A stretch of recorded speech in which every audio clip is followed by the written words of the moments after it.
friendly faces in the crowd and the few folks I haven't seen for a while, so welcome back. My name is Amy Degersham. I'm the director here at the History Museum, and I'd love to visit with you after the program if you would like to know more about what's going on here. I want to give you a couple of updates on what's coming next at the museum. So this year is our 40th anniversary in this building, so we're doing lots of things to celebrate that anniversary. A lot of them are 1980s themed, so like probably in your closet you have something from them, right? So pull it out and come and visit us at one of our events. Our big kickoff for that sort of theme is a new 1980s exhibit, which will open on May 30th. It's a Thursday night. We also have a 1980s car show happening that night. So again, if you have a 1980s car that you'd like to bring to the car show, talk to Eric. He's in the back. Raise your hand. And he can help you register your car. Hi, Eric. But it's going to be lots of fun. We'll have food. Auto Value's doing grilling for us, and Third Street's coming to bring some beer if you like that. And we'll have some music, DJ, and we'll have a car show and a new exhibit. So it's going to be a fun night. And then we'll have an anniversary party here for the 40th anniversary open house party on the 29th of June from 1 to 3. That's a free event. Both of those are free events, actually, so come and join us to celebrate the anniversary. Breakfast Club, the next Breakfast Club is obviously a month from now, April 10th at 9 o'clock. This one's Liz Fiddler from Sunny Mary Meadow Farms and also St. Joe, and she's going to talk about Century Farms and kind of using and reusing Century Farms in different ways, right? Because she has a flower farm now on a Century Farm. And so that'll be a fun one. And then this month in March, next week, I guess, we have our first Hops in History of the Year. If you haven't been to these are programs that work with local breweries and distilleries, and we have kind of a happy hour, and then you can learn some history. And this history is often, like, maybe not something we talk about at Breakfast Club, right? Like we did underwear once, I think, and moonshining and that kind of stuff. This time we're having this really awesome artist. Do you know how to say her last name? I think it's Janowsic. Okay, so Carrie Janowsic, she's from Fargo, North Dakota, but she does collodion wet plate photography in sort of modern settings for portraiture. So she's going to come and explain that on March 21st at Bad Habit in St. Joe. It's the theme of the day, I guess, St. Joe, huh? So we are obviously all here to listen to Patty Wetterling talk about her book. This is her book, if you don't have it already. Oops, knocked over the bookmarks. Dear Jacob, about her son. It's a really amazing read. If you haven't read it, I would suggest it. Have some tissues handy. But it's really hopeful in the end and beautifully written. And I appreciate the fact that Patty was brave enough to tell the personal side of this story that we all maybe know about from a public perspective. So I'm happy to welcome her here this morning. She will be available to sign books after the presentation out in the lobby today. So if you need to purchase a book or you'd like yours signed, you can do that at the end. So with that, a great welcome to Patty Wetterling.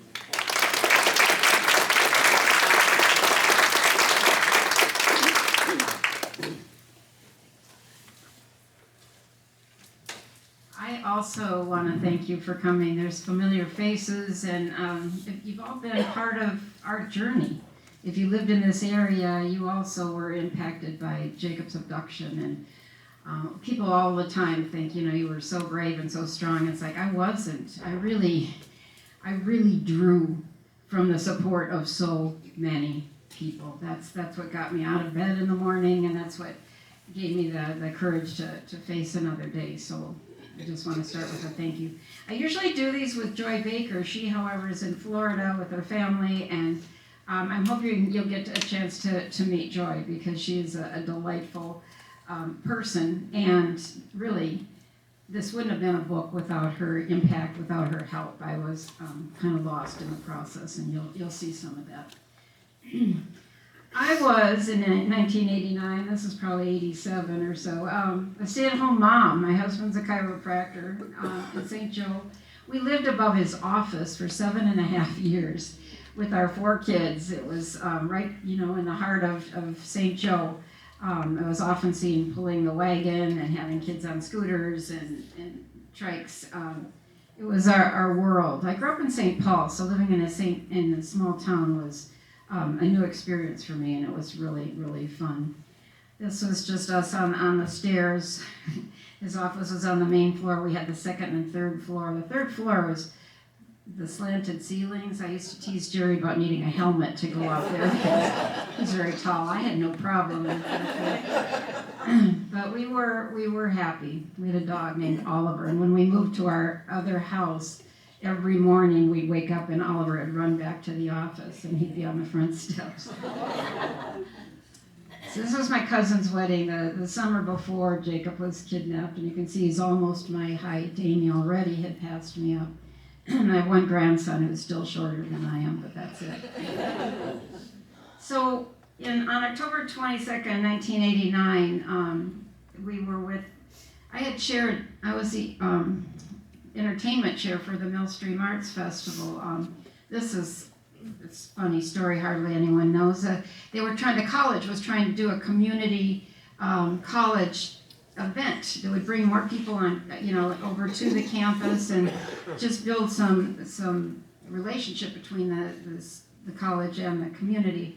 And they asked Jerry if he'd be interested. They went to all the businesses and asked Jerry if he would mind supporting this initiative, and he said sure. However, he couldn't go to the first meeting, so he asked me if I would go, and for the next 22 years I chaired.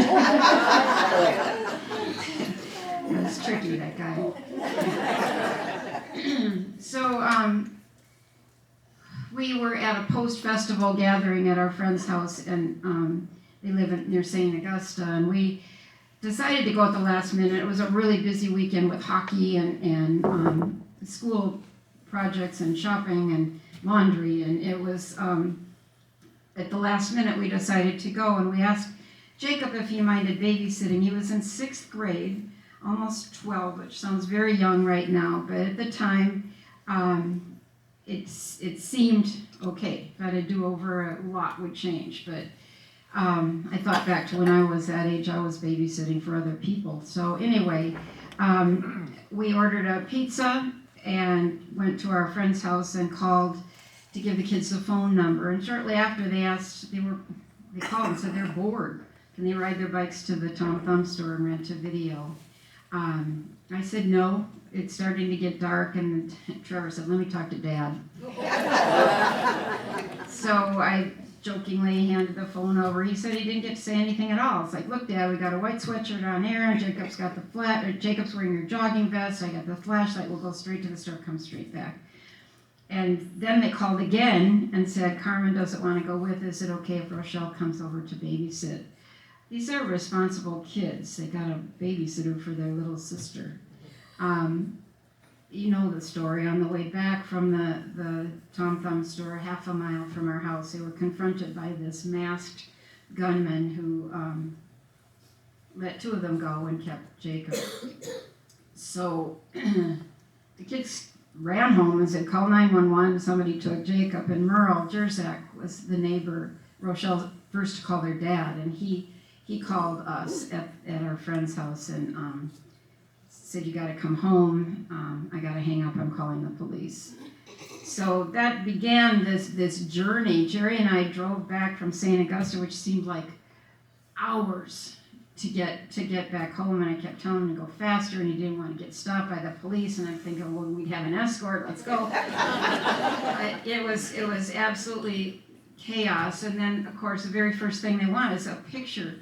And so I took this is 5th grade picture off the wall and to give him the picture, and that was his favorite. People often talk to me about the boy in the yellow sweater, and that was his favorite sweater. I knew he had just had his pictures taken at school 10 days before, but we didn't have them back yet, so that was the best we could do, was the yellow sweater picture, and that is the story that, or the one that most people remember.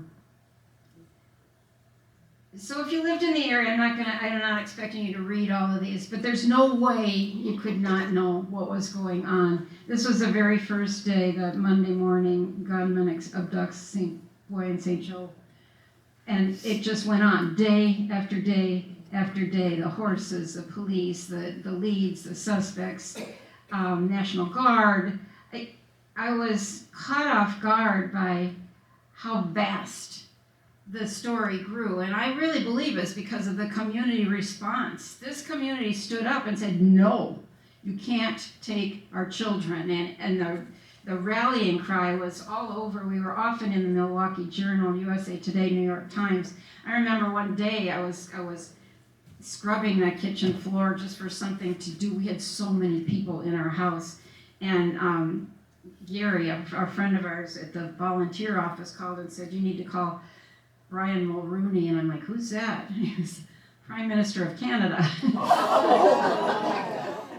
And it was sweet. I mean, he said that there's a campaign in Canada with their Child Find organization, and if Jacob's here, there's nowhere he could go where he wouldn't see his picture, hear his name, and know that we're all searching for him. It was so kind. There was no political gain for him to do that, but that was the kind of things that we were facing, and it was really. I was a stay-at-home mom. I had applied for a job at St. John's Prep School to be a part-time math teacher, and I was pretty sure I had the job, but that was never to be. You might remember the line that was 5 miles long. The sheriff always told me it would have been longer, but it's cold and everybody was standing like this instead. It was a lot of support. So these are just 5 years later, 10 years later, 15 years later, 20, and then 25. You didn't see Jerry in the news a lot. He had to go back to work. We had no income without him working, so he was happy to pass the torch. So years go by. So it was after 20 years, 22 years or so. And I was at the National Center. I was chair of the board for the National Center for Missing and Exploited Children, which was such an incredible honor to me. I was the first female chair. I was the first victim that they ever put on the board. So, and a friend of mine from Arkansas joined me later. So there were two of us, and we had felt like a mighty voice to keep everybody focused about why we were all at those board meetings. But because I was chair of the National Center, I got to be on the International Center board, and this is cute. Jerry didn't go with me when I did law enforcement trainings in Idaho and in North Dakota, but when we trained in Hawaii, and when we trained the International Center, we got to go to Athens, we got to go to several places in Europe. It was really fun. So they had one meeting in DC every year, and I was there, and I flew home, and I was invited to be this guest speaker at a gala in Wilmer, and I jumped in the car and drove to Wilmer, and it was all festive. Everybody was having, cocktails, silent auction, and I went in the bathroom, changed into a gala outfit, and presented. It was lovely. It's safe states, it's safe avenues. It's a shelter, and it was a really amazing event. And afterwards, I was getting ready to leave. I was exhausted, wanting to go home, and this very tall woman came and said, "Hi, Patty, I just wanted to introduce myself. I'm Joy Baker." And she handed me her card, and she was marketing director for the Wilmer Hospital, but she said she was a blogger. Now, I had read a lot. I'd studied the issues. I had done so much, and I watched the news, but I'd never read a blog. That was not my world. She was quite a bit younger than me, and handed me her card. So I took the card, went home, and handed it to Jerry. I said, "Met this lady. She told me she's been writing about Jacob," which always made me a little anxious when somebody else was telling the story. So I handed him the card. I went to bed, and in the morning, I got up, and he showed me he'd been reading everything that she'd written. He said, "There goes your book. She's already written it." And I was like, who is this woman? I had no idea. She had written in like 20, let's see, when she first started, 2010. She'd written like several issues, and she's a really good writer. And she told the story of what happened, and it was all accurate, and I was just pacing while Jerry's reading each blog post along. And then she took a break, and she realized it's kind of like, what am I doing? I've got teenage boys at home. We live in New London. It's not so far away from St. Joe. There's still a bad guy out there. and so she quit writing.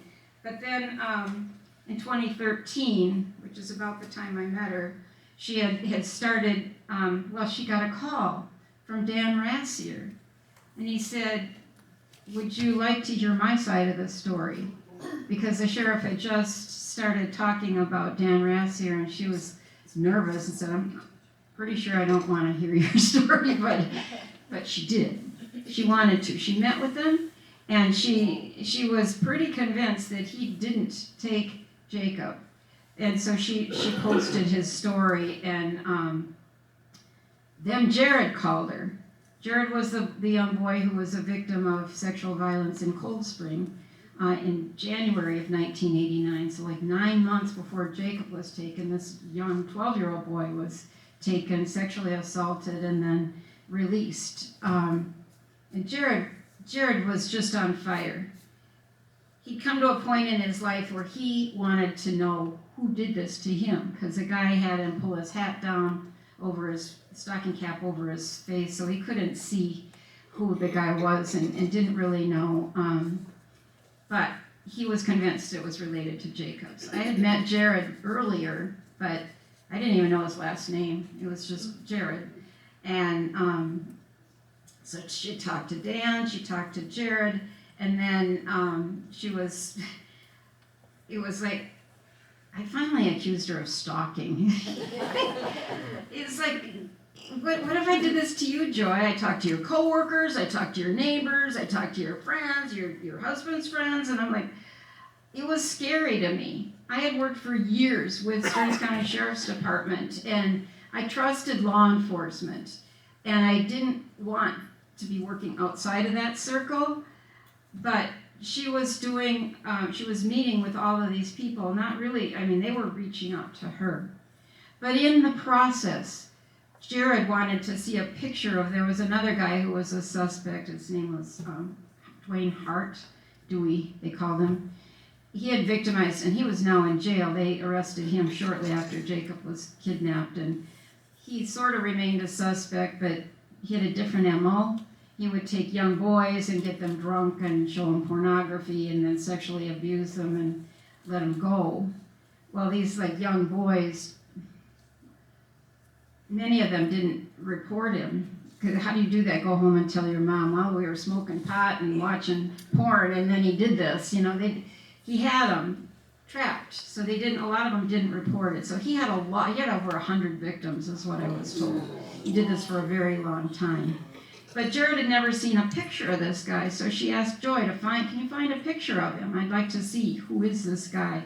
And so she was going through the archives of the Painesville Press, and turns out the Painesville Press was a beneficiary of what St.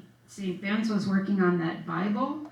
And so they had this archivist in town, and they archived all of the Painesville Press articles. It was brilliant for a small newspaper collection. And in that collection, she found, I don't know if I have a slide, she found an article.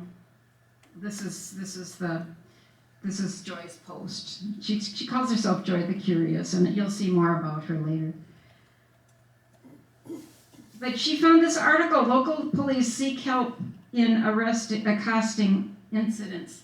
And there were, I think, 6 boys who'd come forward and said that they were biking, and often with their buddies, and some guy would snatch them and then molest them and let them go. They called him Chester the Molester. Everybody in Painesville knew about this guy. And she found this article, and she called Jared and said, did you know this article? Have you ever heard of these? And he said, no, send it over to Stearns County. And so she did, and then she called us and said, have you heard of this? And we said no. And so she was going to blog about it, and Jared said, wait, his family had moved to Painesville. He said, I think I know some of these guys, because it's a small town, and they were friends of his or friends of his buddies. So he started talking to people, saying, and he went very public about he was a victim, and he knew there were other victims, and if you were a victim, to come talk to me. So these guys were called, now they're middle-aged guys, they're in the 40s, And they called Jared, and then Joy and Jared would meet with them, and they sometimes it was a sister. I know what happened to my brother, or a mom saying, but he doesn't want to talk about it. Some of the guys were willing to talk, and some weren't. But that opened up a whole new door to us. This is Jared in the corner. They did an interview with Esme Murphy. By May 14th, they had found all of these victims. They were all in their young teens, on bikes, sexually assaulted. The guy had a mask, a low voice, and he had a knife or a gun. So this is, I had been doing law enforcement presentations for years now. I started in 91, I think, and I would get to do victim impact all over the country. Not just on our story, but many of the families that we worked with. And how do you work with the families and make the journey easier? So law enforcement, they're the best. The police who do crimes against children and come to trainings are thirsty. They want to know everything they can to respond better and to find these kids and bring them back home. And it was an amazing time, but I knew that when you have a pocket of a lot of victims, they're probably connected. So we decided that she's talking to Jared, and she's calling Jerry and I, and we decided we'd form this team. So it was Jerry, Jared, Joy, and me. I called it jokingly a chiropractor, a plumber, a blogger, and a mom. It was pretty interesting. It was very intense, but look at all the victims that they found and where they were victimized. This is all in a very small area in Painesville. So all of this got turned over to the sheriff's department, but he was kind of still interested in Dan Rassier, and so we didn't really feel that this was being looked at with the intensity that we thought. Maybe they were, but we were approaching the 25th anniversary, and I can tell you that how do you even acknowledge that? I didn't know what to do. I didn't want one. I didn't want it to be 25 years. Let's just find Jacob. That was my whole purpose. And so Jerry and I went down to the sheriff and said, we want the team back. At the beginning, we had the Tri-County Major Crime Unit, Stearns County, St. Joe PD, the FBI, and the BCA. There were a lot of agencies engaged, and we wanted the team back because that's what I know from doing those trainings. You revisit the crime. Usually the answers are right there in that first few days. So we wanted fresh eyes and asked for the team back. And the sheriff, to his benefit, said, great. So he called a meeting and he invited the head of the FBI in Minneapolis was there, the local FBI agents, the head of the BCA, head of public safety, I think, was there. Stearns County, it was this huge meeting. We walked in there and I was ready. I had numbers and stats on how these cases get solved. And I asked for them to all get re-engaged, and the FBI said, well, we have a team. It's a cold case team that we could bring. And he offered that in front of everybody, and the sheriff said yes. So they came. They were very interested in Joy's stuff. And in the meantime, they also revisited Jared's case. And it's not that things hadn't been done before, but when they reran some of Jared's clothing, they got a DNA hit. It's not that it hadn't been run before, but DNA advanced. So now they knew who took Jared. They knew who sexually assaulted Jared, but the statute of limitations had run out and they couldn't do anything about that. But they could get a search warrant, so that's when they did the search and arrested Danny Heinrich, not on anything for Jared or Jacob, but pornographic images of. I hate even the word because people sometimes joke about porn, and this is pictures, documentation of kids being sexually assaulted. That's what they found. So he was arrested on that charge. I'm gonna get out of my. Joy had offered to help, so I said, well, you could help me get a little organized, and she came over with her. Yeah. I wasn't home. I said, Jerry will show you where stuff is. And we just we filled the back of their big old truck. And she's amazing. She went to the container store and put order to a lot. And this was only about a 16th of what I had. I'd saved everything. I saved all the mail. I didn't know who did this. Do we have a letter from this guy? I kept everything. But it was all, I didn't have ever a secretary. So she really put a lot of order into it. And it was shortly after that. Just gotta get my.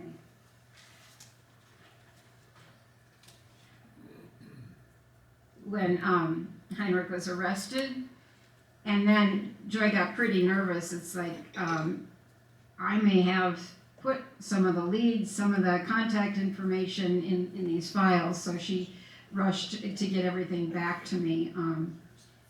But he was held for 10 months before we got answers. Meanwhile, she and I started writing this book. How do you compact like nearly 27 years of stuff? It had been quite a journey, and much of it was captured on the media, but not the behind-the-scenes stuff, not what we were dealing with our own children. Our kids, everybody thought, I bet you just want to hold them and never let them out of the house again, but it was sort of the opposite. I saw that sheer terror in these kids, and I didn't want them to be afraid to go outside, to be afraid of the world. So I would nurture them. You can, Carmen, you can go with Candace and her parents will take care of you, hold hands, and they'll bring you back after the fireworks, and I would encourage them to go and be with friends and have friends over. So there was a lot of dynamics going on within our family, and we were trying to, meanwhile, life goes on. I had lost, my mom passed away, and less than a year later, my sister passed away, and Jerry's parents had both gone. It was like we were dealing with a lot of stuff. So she started to put order, like sections of the book, and so we were writing in earnest, and then we took. Then Jacob was found, and my purpose for writing the book was to help find him. It was one more way of getting a story out there, and let's get this out there. And we were devastated. I just want to say one thing about this. It happened so fast.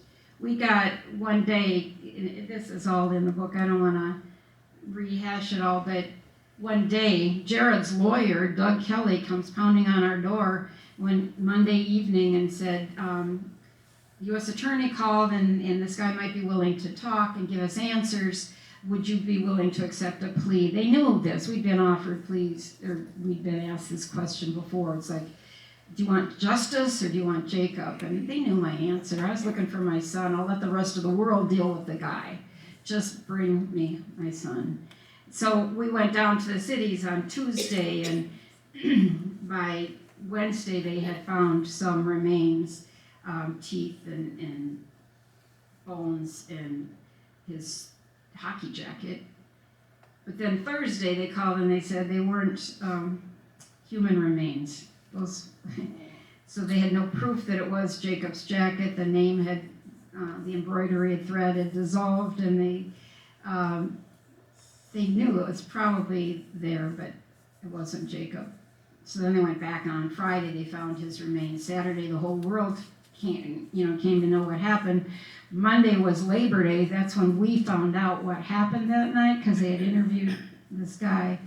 And Tuesday was a hearing. And then about 6 weeks later, there's a sentencing. What other crime can you ever think of that got resolved in 2 months? It was like none of us had an opportunity to process what just happened. And for me, I was absolutely lost. I had a lot of connections with missing parents and with the National Center. I was still chair of the board, and I had all these, I was a searching mom for nearly 27 years. Now, who are you? I didn't know who I was or what I wanted to do, and everybody else went back to school or work, and I had nowhere to go. I was I was broken. So I just put this slide in because I don't believe this. I was so mad. If there's one person in the whole world I was furious with, it was that sheriff who said it was off the rails from the beginning. They missed this and they missed that. You can't judge 1989 by 2018 standards. And that's what he was doing. He wasn't there. I watched Stearns County break their backs trying to help us find him. And they collected evidence, which was eventually what helped get the guy. So, it's like a lot of people want to beat up law enforcement, especially in today's world. And I just don't think that's fair. It's not fair, especially those who work with crimes against children. They work hard. So Joyce said, her friend called 2 years later and said, we have a cabin on Lake Coronas in Painesville, ironically. Why don't you and Patty come and write? You need to finish that book. So she gave us 1 day a week, we go out there, she'd have some beautiful lemon poppy seed bread or something on the counter and coffee, and the first day we just talked. And then Joyce started giving me prompts. Tell me about growing up. Tell me about this. So we started writing together. We took a class during COVID. We rented this Airbnb down by Winona just to get away from everything. We thought we were going to finish the book, and sadly, the person who was in charge of the class, it was all virtual. She got to read the first 50 or 100 pages or something, said, no, you're not done. You really need to start over. You can't have like 150 pages before you get to the abduction, you just have to rewrite this whole thing. So we did. Joyce set up this was the process we learned. There's a structure. It's kind of like a W of how you define. We kept moving these Post-its all over. It's kind of weird when you're trying to find what was the lowest point. Was it this or was it this or was there were a lot of low points, but that began our process, and that's Joy and me at her house. Turns out we're both Vikings fans, so we did a lot over the next 2 years to make this book happen. The best gift and the smartest thing we did was when we found an agent, she's from Kansas, and she put out our letter, about the book, and we had several offers from New York, but they were more the true crime, sensational. We want your book, and we're going to do it. And it's like I was especially not interested in that. Neither was Joy, because she'd met many of these victims in Painesville, and that's not the story we wanted to tell. So when we got an offer from the Minnesota Historical Society Press, she's in New London and I'm at home, and we were dancing. It was like, this is where it belongs. Jacob's story changed history here. It changed law here. It changed federal law. It changed the way we all parent and function, and so I was really proud. This was when the first bookstore, we were down in the cities, and we stopped in Maple Grove, and this was the first time we saw it on display. I was going to read something, I guess I was thinking that that might be what people came for, and I forget. This is just along the way. It was the spring of 1996. Sorry. And I was facing the sad reality that Jacob's class would be graduating from high school in just a few short weeks. Jerry and I both wanted to go to the ceremony, but we were torn. Should we or shouldn't we? We had kept in touch with many of Jacob's friends and wanted to be there to cheer them on, but knew our presence would make it hard. On the other hand, neither of us wanted to really stay home and wallow in our sorrow either. Thankfully, I had one more thing on my calendar to help keep my mind off for a little while longer. In mid-April, I received a letter telling me I had been nominated to be a torchbearer to the 1996 Olympic torch relay. On June 1st, I'd be carrying the Olympic torch for 1 kilometer on its way to the Summer Olympics in Atlanta, Georgia. Few experiences in my lifetime have been as spirit-lifting for me as this. The flame was officially lit on March 30th, 1996 in Olympia, Greece, and was passed torch to torch until it made its way to Athens. From there, it was flown to Los Angeles, then continued its 84-day, 42-state journey to Atlanta. I began training, even though the relay route was short, about a half mile. I was probably more nervous at the thought of having to wear shorts in public. On behalf of Champion and Haynes, I'd been given an official torchbearer uniform, which included a t-shirt, a pair of shorts, and a pair of socks. There's no getting out of it. I had to wear the shorts. To show her support from California, my sister Barbie bought me a new sports bra and somehow managed to get the whole family, including all my siblings, to sign it with words of encouragement using sparkly fabric markers. They were gold and silver, of course. They presented this special article of clothing to me just days before my torch carrying experience. My kids wrote, "Go for the gold. I love you, Mom. And did you ever know that you're my hero?" My siblings were a little more outrageous with hope and support. Atlanta or bust. Hurrah for an uplifted torchbearer. And from my brother, wear this and no one will notice your shorts. As usual, my sister Barbie was there for me, even if she couldn't be there in person. As I trained along my rural road, always having to pass the site where Jacob was taken, I often cried when I ever thought about the run. I was so proud and honored to have this experience, yet in my mind, I was still just a mom. I was Amy, Jacob, Trevor, and Carmen's mom, a wife, a housewife. Who was I to be carrying the Olympic flame? On the day of the Olympic relay, I got dressed in my official Olympic torchbearer uniform and pinned my Jacob's Hope button on my t-shirt. At 7 p.m., Jerry, Amy, Trevor, Carmen, and I drove to the parking lot of a Minneapolis church where we were joined by my sisters, their husbands, Jerry's sisters, and of course, my biggest fan, my mom. We posed for a group photo and I spoke briefly to the media before boarding a bus with my fellow runners. We were each given our torches, and before getting dropped off at our individual starting points, each of us had the opportunity to introduce ourselves and explain how we'd been selected to run. We had one former Olympian on the bus, Doug Peterson, who had competed in the Nordic skiing during the 1976 and 1980 Olympics. When he talked about his experience representing the United States and all it stood for, there were many tears and goosebumps. When it was my turn, I explained I was carrying the torch for my son Jacob. On October 22nd, 1989, my son Jacob was kidnapped by a stranger less than a mile from our home in St. Joseph. This powerful Olympic flame reminds me of the hope we carry in our hearts every single day. It never goes out. And I can feel Jacob's spirit here with each of us as we continue to spread the hope and move the flame along on its journey to Atlanta.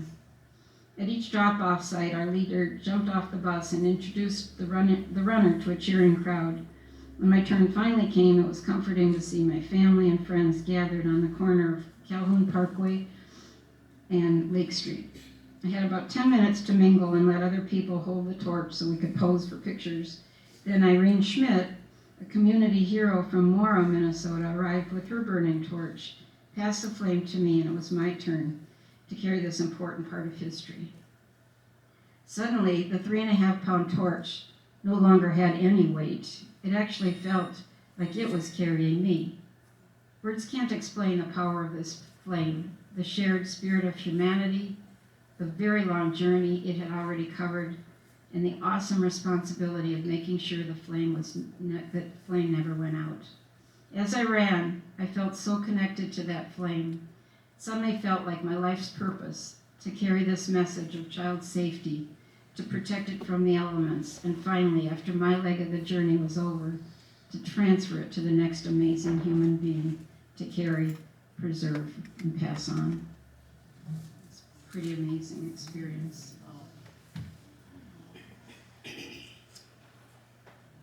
Joy is still a blogger, and I encourage the History Center to have her come back to tell about her next blog. She's already begun it. You can find her at Joy the Curious. And it's a story about this judge in Wilmer who sentenced a young teenager to college.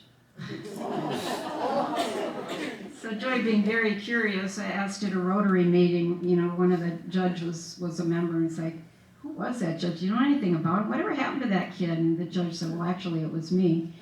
And she found the kid, Angel, who's now married, had been married for all of these years, and she's sharing what was going on in Wilmer, why would he do that, and what happened to this kid. It's a fascinating story. She's a researcher, and she gives you a journey that I know you'll find interesting. And once again, that's pretty creative sentencing. So that's our story of how the book, the one question I get asked the very most is how are your other kids? And this is us. Every year we get together. Trevor lives in Colorado. He's got 2 boys, Jake and Finn, and the other 2 families are in the Twin Cities. But we get together and rent this Airbnb, and it is the most fun thing. I'm so proud of our kids. They are amazing. I can tell you what happened with the 2. Carmen has twins. Maisie in the orange in the front. Where's Belle? Belle's right behind her in the middle. Last week they were at school, and they have this one teacher. This is a short story, but it's so powerful to me.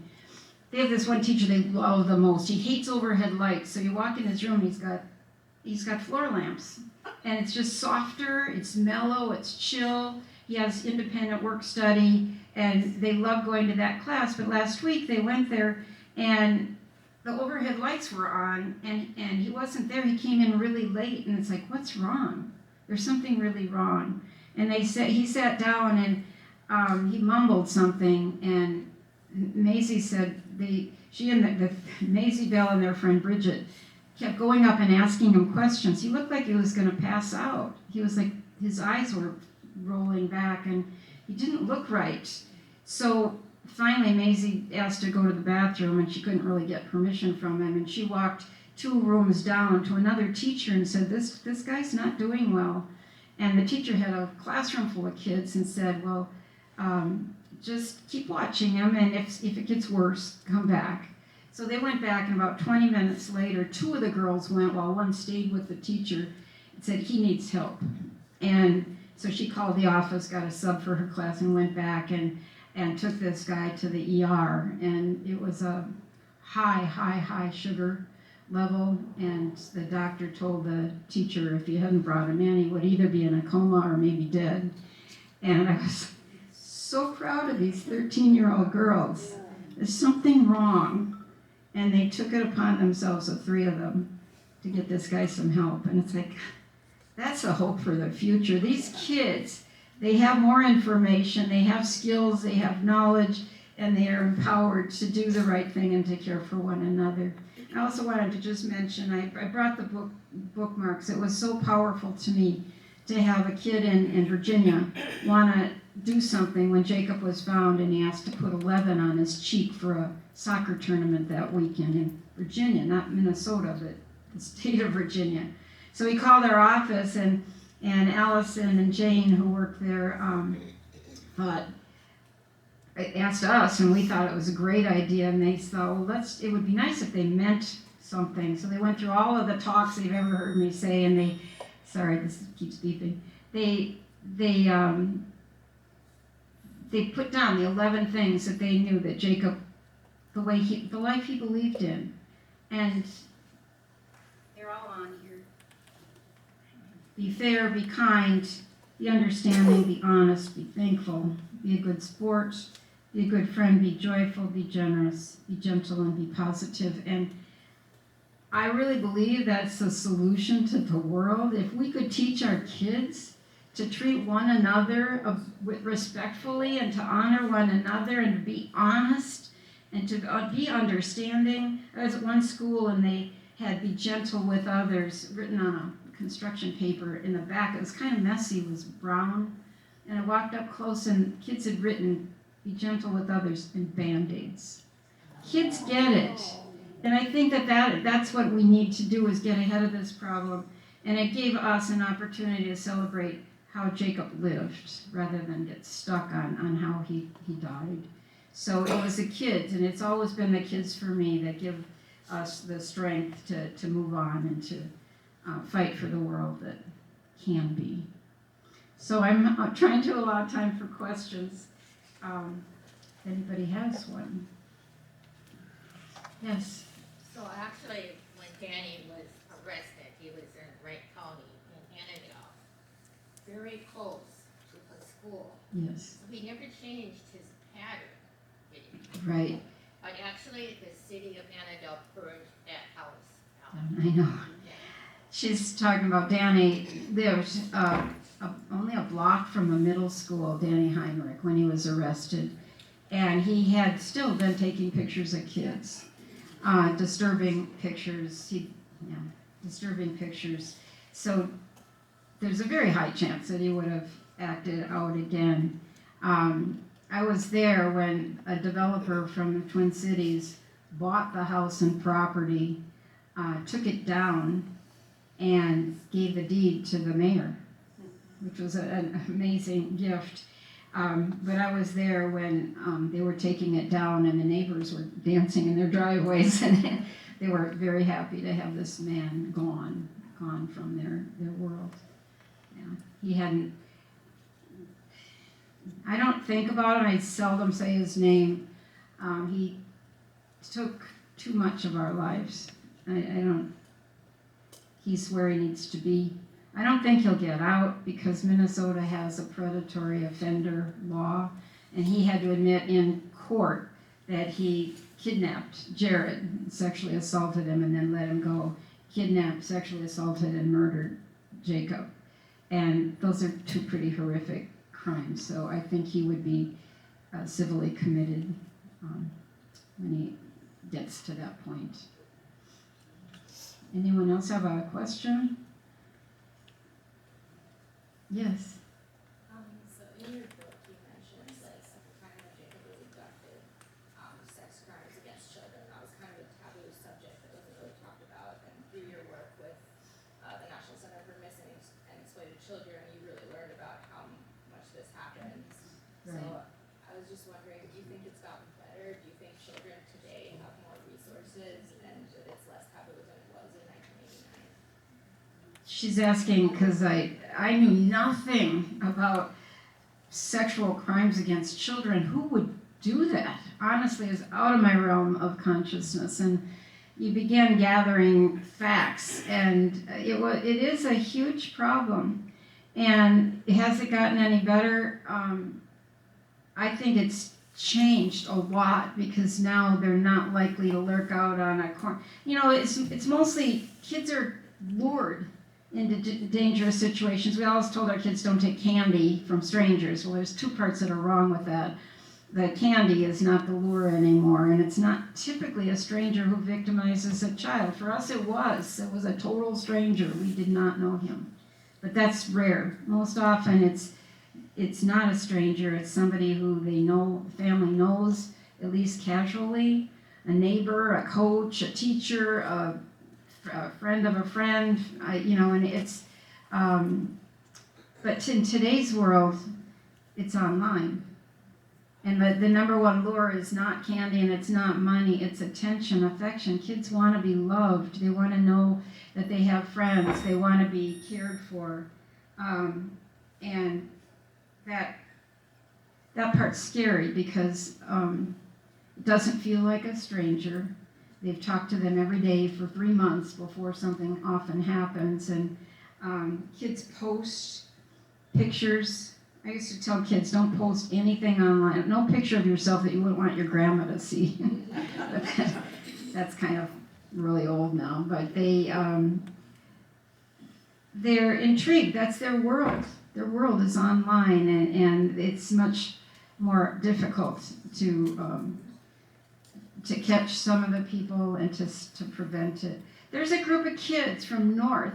They were in 8th grade, and they did a project on grooming the grooming that happens online. How do you get these kids to comply with or to go and meet somebody or to do sexual acts or send sexual pictures? And these kids did a phenomenal thing, and they did surveys.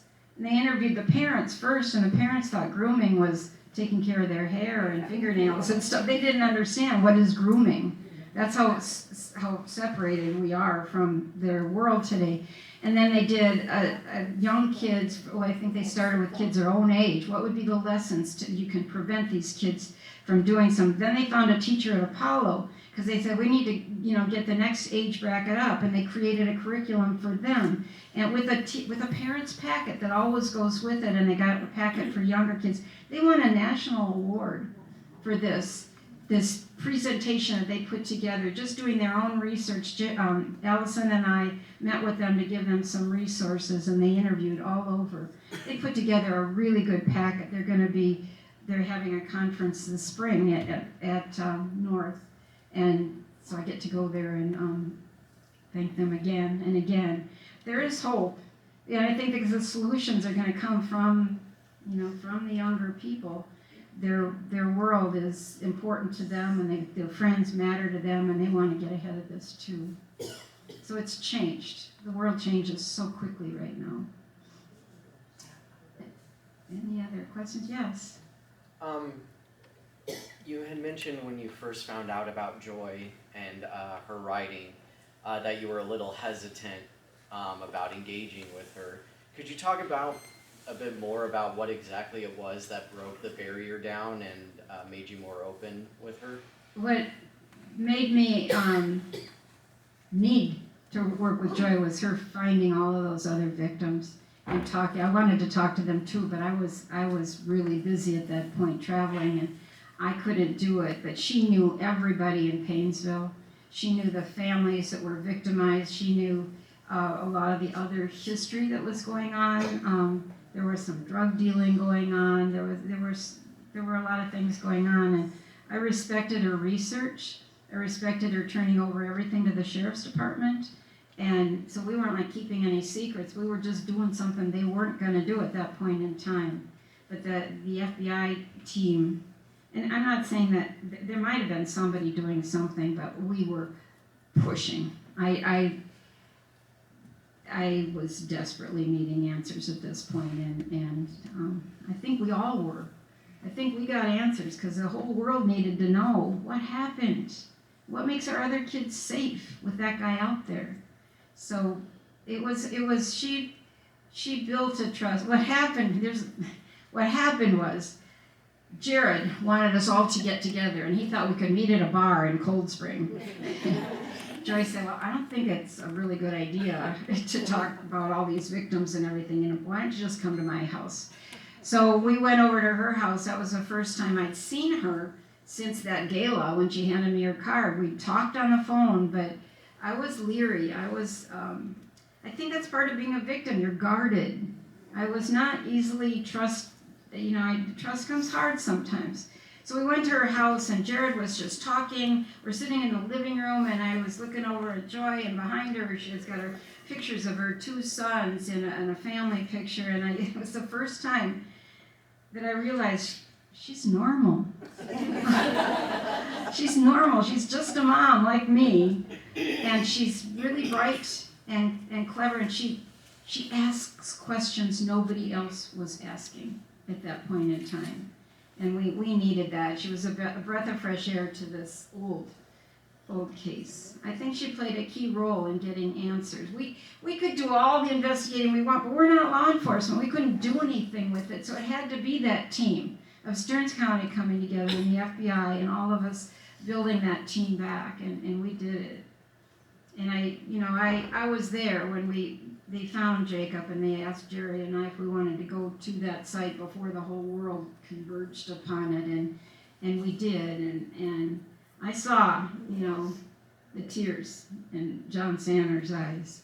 I saw Captain Pam Jensen and the impact it had had on her life. I saw the BCA agents, and nobody quit. Nobody quit. I'm really proud of our community for that. Anyone else? Yeah. Patty, it seems like in Painesville, though, when there was all this stuff going on, in fact, I worked with a gal who said, yeah, I remember that guy, because everyone would get on their bikes and run and say that pervert's after us. Right. So, why did the Painesville police not do more? Yeah. I feel like they dropped the ball. Yeah. She said that she knew people in Painesville, and everybody knew about that guy who was going out and snatching boys and victimizing them, and several of them filed reports, but the police didn't do anything at the time. And I don't know why. I think he dropped the ball. Part of it was the mindset then. There weren't a lot of boys who came forward, boy victims. You heard more about girls being assaulted.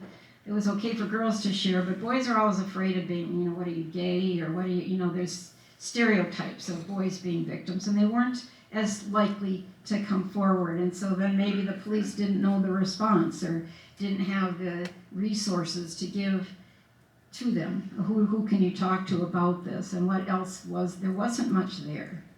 So, but they didn't do a whole lot of investigating because that's what Joy and Jared found when they talked to these victims. The police never came back and asked them any questions.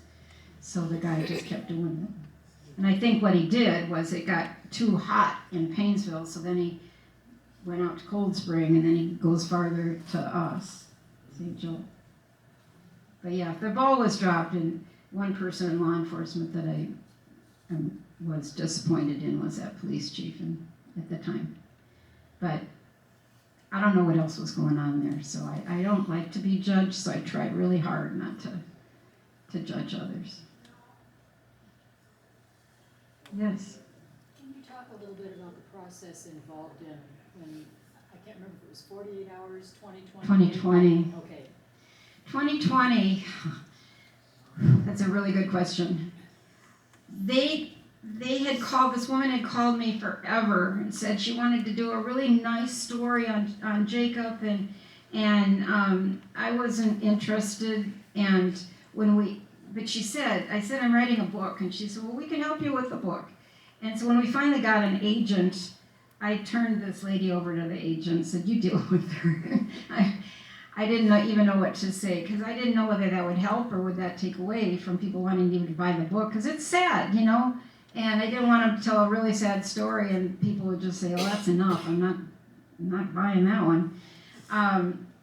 But they thought it was a good idea. Our publisher our agent there's somebody in there that does the media, and she everybody got in touch, and they came 3 times.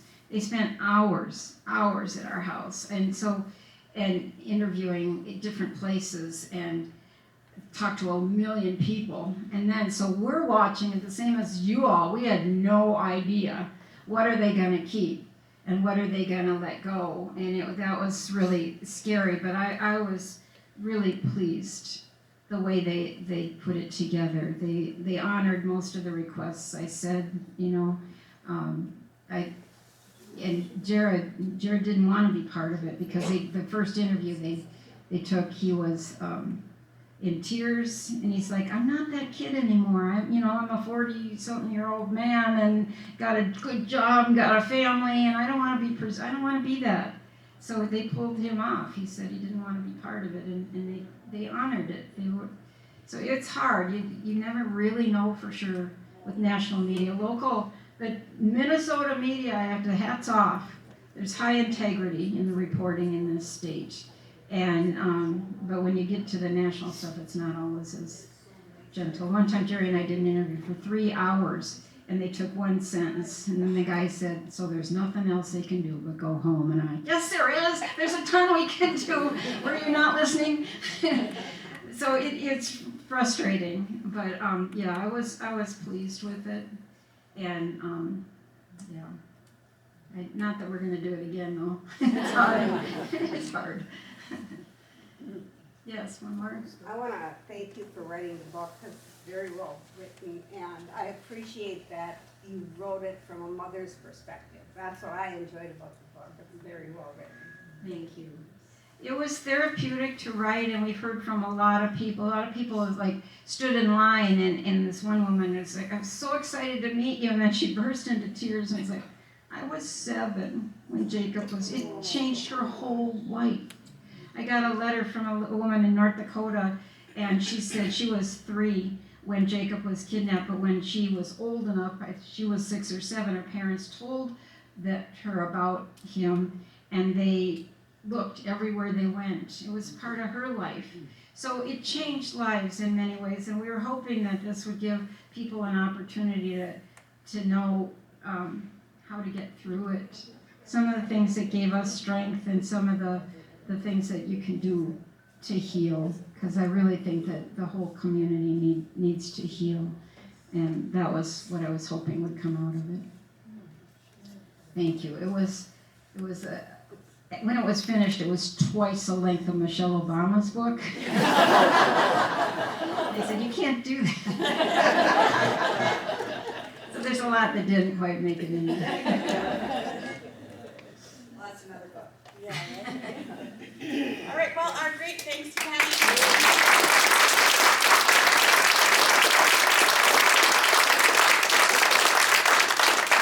She has offered to stay and sign some books, so we'll let her get to the lobby, and then if you want to have your book signed, or just visit with her, we can do that there. If you have other questions about anything else here, let me know. But otherwise, we're very grateful for you being here today, and thanks for all of you, and we hope to see you next month, okay?